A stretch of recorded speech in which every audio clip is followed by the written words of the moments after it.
জাহান্নামের দিকে তাকালে দাও দাও করে আগুন দেখা যায়, জান্নাতের দিকে তাকালে সবুজ শ্যামল দৃশ্য দেখা যায়। কথা বলেন ঠিক কিনা?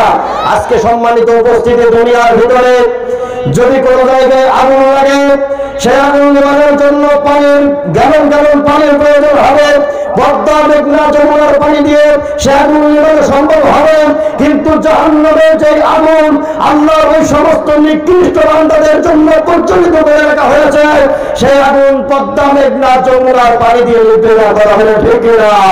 ওই জাহান্নামের আগুন নেভানোর জন্য প্রত্যেকটি মুমিন বান্দার চোখের বিন্দু বিন্দু পানি দরকার। কথা বলে ঠিক না?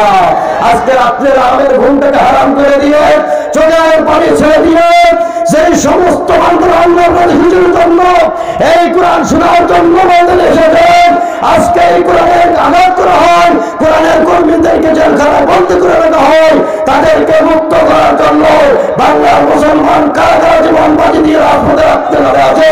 দুই হাত তুলে আমরা বেরিয়ে যাই।